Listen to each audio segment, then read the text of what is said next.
The entire NBA is absolutely terrified of this Eastern Conference powerhouse in the Cleveland Cavaliers as they just dominated the Miami Heat in games 3 and 4 to pull out the broomsticks and get that 4-0 sweep to send them to the second round of the NBA playoffs. I'm Matt Palange here at Cavs Digest, and before we talk about this absolutely abysmal performance by the Miami Heat and this phenomenal performance by the Cleveland Cavaliers, go hit that subscribe button, as just under 68% of you are not subscribed. And if you guys want these quick, reliable, entertaining playoff updates, please join this community here at Cavs Digest, and you will get all those updates. They're a great combo there. But let's talk about this unbelievable game between these two teams.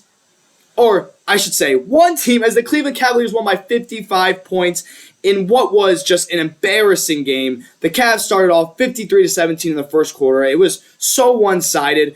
Everyone was coming to the game just doing their job. Evan Mobley, Jarrett Allen, Donovan Mitchell, DeAndre Hunter, whoever was there. Sam Morril got the start. He actually started off the game well, and it was just insane to watch this Cavaliers team play. The entire NBA should be worried to play this Cavaliers team, because not just for, we'll talk about this playoff game, but if you remember the regular season when they won 16 straight games, put that 16-game win streak into playoff perspective. If you win 16 straight games in the playoffs, you actually sweep the entire NBA, at least all of your opponents, and win the NBA Finals. Now, I'm not going to sit here and say that that is going to happen, but I'm going to sit here and confidently say that there is a chance that there is a great chance the Cavaliers win the Finals, and I could see them really sweeping a lot of the Eastern Conference opponents. But back to the action here. I mean, these two teams just do not match up well. I mean, one team's obviously a under 500 team, and one team is the best team in the Eastern Conference, but I don't know if that could be considered an excuse for how bad this really was.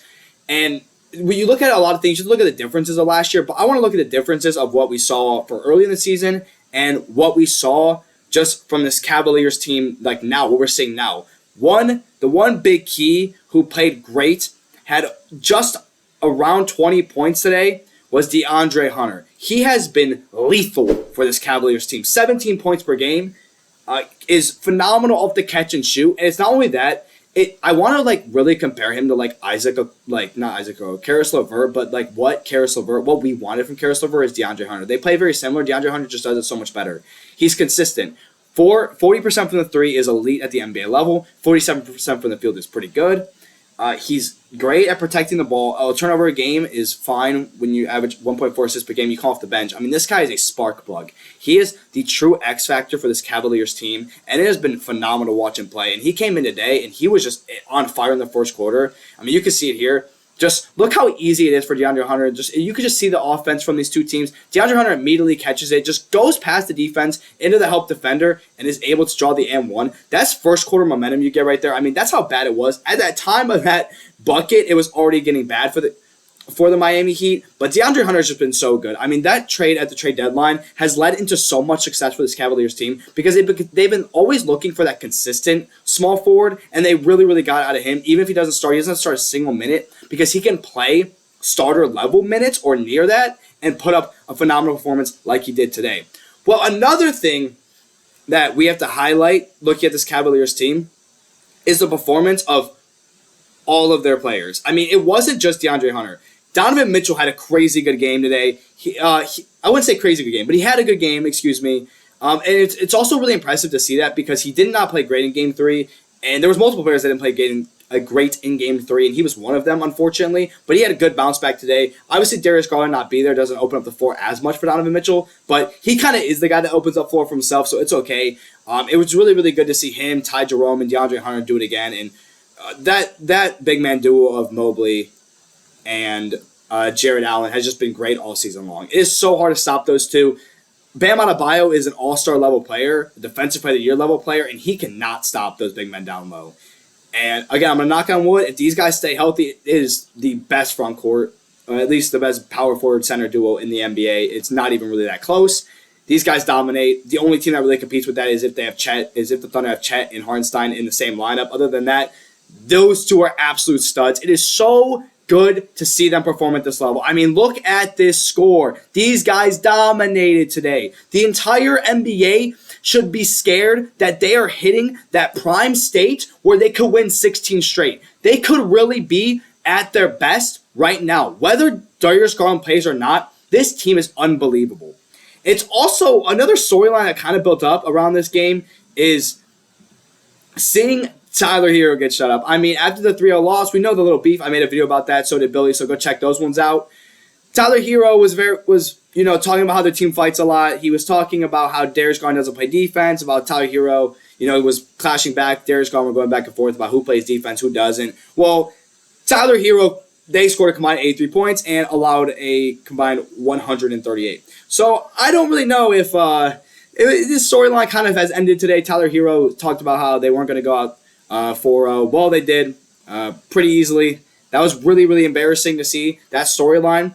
But it's just comedy to me that anyone would talk negative about the Cavs, because I mentioned in a previous video that the Cavs could have gave the Heat unnecessary fire, but I think the Heat really gave the Cavs unnecessary fire. This team looked unbelievable today. They are the absolute best team in the Eastern Conference by far. The Celtics, I know people are going to talk about them. They're struggling against the Magic right now, who are just about as equal, if not only a little bit better than the Miami Heat.